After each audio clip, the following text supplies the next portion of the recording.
नमः शिवाय। ओम नमः शिवाय। ओम नमः शिवाय।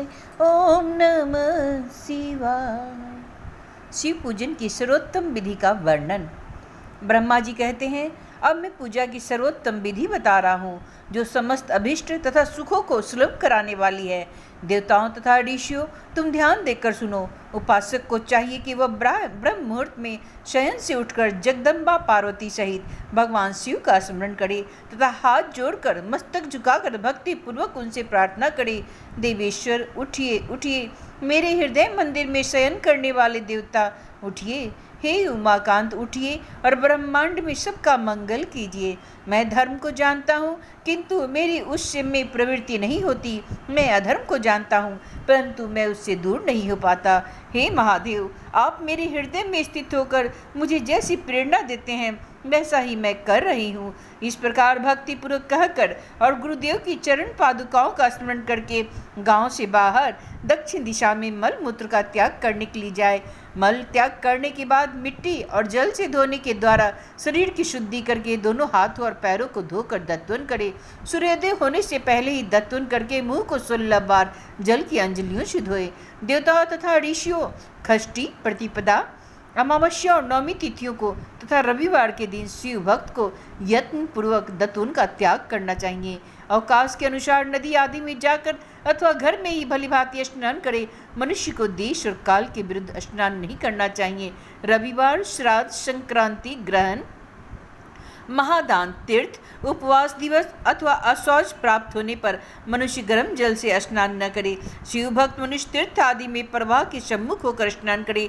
जो नहाने के पहले तेल लगाना चाहे उसे विहित एवं निषिद्ध दिनों का विचार करके ही तैलाभ्यंग करना चाहिए। जो प्रतिदिन नियम पूर्वक तेल लगाता है उसके लिए किसी दिन भी तैलाभ्यंग दूषित नहीं है, अथवा जो तेल इत्र आदि से वासित हो उसका लगाना किसी दिन भी दूषित नहीं होता है। सरसों का तेल ग्रहण को छोड़कर दूसरे किसी भी दिन दूषित नहीं होता। इस तरह देश काल का विचार करके ही विधि पूर्वक स्नान करे। स्नान के समय अपने मुख को उत्तर अथवा पूर्व की ओर रखना चाहिए। उच्छिष्ट वस्त्र का प्रयोग कभी न करे। शुद्ध वस्त्र से इष्ट देव के स्मरण पूर्वक स्नान करे। जिस वस्त्र को दूसरे ने धारण किया हो अथवा जो दूसरों को पहनने की वस्तु हो तथा जिसे स्वयं रात में धारण किया गया है वह वस्त्र उच्छिष्ट कहलाता है। उससे तभी स्नान किया जा सकता है जब उसे धो लिया गया। स्नान के पश्चात देवताओं, ऋषि और पितरों को तृप्ति देने वाले स्नानांग तर्पण करना चाहिए। उसके बाद धुला हुआ वस्त्र पहने और आचमन करे। हे द्विजोत्तमों, तदंतर गोबर आदि से लीप पोत कर स्वच्छ किए हुए शुद्ध स्थान में जाकर वह सुंदर आसन की व्यवस्था करे। वह आसन विशुद्ध काष्ठ का बना हुआ हो, पूरा फैला हुआ तथा विचित्र होना चाहिए। ऐसा आसन संपूर्ण अभिष्ट तथा फलों को देने वाला है। उसके ऊपर बिछाने के लिए यथा योग्य मृग चर्म आदि ग्रहण करे। शुद्ध बुद्धि वाला पुरुष उस आसन पर बैठकर भस्म से त्रिपुंड लगाए। त्रिपुंड से जप, तप तथा दान सफल होता है। भस्म के अभाव में त्रिपुंड का साधन जल आदि बताया गया है। इसी तरह त्रिपुंड करके मनुष्य रुद्राक्ष धारण करे और अपने नित्य कर्म का संपादन करके फिर शिव की आराधना करे। तत्पश्चात 3 बार मंत्रोच्चारण पूर्वक आचमन करे। फिर वहां शिव की पूजा के लिए अन्न और जल लाकर रखे। दूसरी कोई भी वस्तु जो आवश्यक हो उसे यथाशक्ति जुटाकर अपने पास रखे। इस प्रकार पूजन सामग्री का संग्रह करके वहां धैर्यपूर्वक स्थिर भाव से बैठे। फिर जल, गंध और अक्षत से युक्त एक आर्य पात्र लेकर उसे दाहिने भाग में रखे। उसके उपचार की सिद्धि होती है। फिर गुरु का स्मरण करके उनकी आज्ञा लेकर विधिवत संकल्प करके अपनी कामना को अलग न रखते हुए पराभक्ति से सपरिवार शिव का पूजन करें। एक मुद्रा दिखाकर सिंदूर आदि उपचारों द्वारा सिद्धि बुद्धि सहित विघ्नहारी गणेश का पूजन करें। लक्ष्य और लाभ से युक्त श्री गणेश जी का पूजन करके उनके नाम के आदि में प्रणव तथा अंत में नमः जोड़कर नाम के साथ चतुर्थी विभक्ति का प्रयोग करते हुए नमस्कार करें। यथा ओम गणपतये नमः अथवा ओम लक्ष्य लाभ युक्ताय सिद्धि बुद्धि सहिताय गणपतये नमः। तदंतर उनसे क्षमा प्रार्थना करके पुनः भाई कार्तिकेय सहित गणेश जी का पराभक्ति से पूजन करके उन्हें बारंबार नमस्कार करें। तत्पश्चात सदा द्वार पर खड़ी रहने वाले द्वारपाल महोदय का पूजन करके सती साध्वी गिरिराज नंदिनी उमा की पूजा करें। चंदन, कुमकुम तथा धूप, दीप आदि अनेक उपचारों तथा नाना प्रकार के नैवेद्यों से शिवा का पूजन करके नमस्कार करने के पश्चात साधक शिव जी के समीप जाए। यथासंभव अपने घर में मिट्टी, सोना, चांदी, धातु या अन्य पारे आदि की शिव प्रतिमा बनाए और उसे नमस्कार करके भक्ति परायण हो उसकी पूजा करे। उसकी पूजा हो जाने पर सभी देवता पूजित हो जाते हैं। मिट्टी का शिवलिंग बनाकर विधि पूर्वक उसकी स्थापना करे। अपने घर में रहने वाले लोगों की स्थापना संबंधी सभी नियमों का श्रद्धा पालन करना चाहिए। भूत शुद्धि एवं मातृका न्यास करके प्राण प्रतिष्ठा करे। शिवालय में दिक्पालों की भी स्थापना करके उनकी पूजा करे। घर में सदा मूल मंत्र का प्रयोग करके शिव की पूजा करनी चाहिए। महाद्वारपालों के पूजन का सर्वथा नियम नहीं है।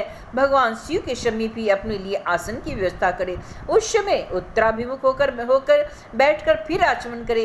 उसके बाद दोनों हाथ जोड़कर तब प्राणायाम करे। प्राणायाम काल में मनुष्य को मूल मंत्र की 10 आवृत्तियां करनी चाहिए। हाथों से 5 मुद्राएं दिखाए, यह पूजा का आवश्यक अंग है। इन मुद्राओं का प्रदर्शन करके ही मनुष्य पूजा विधि का अनुसरण करे।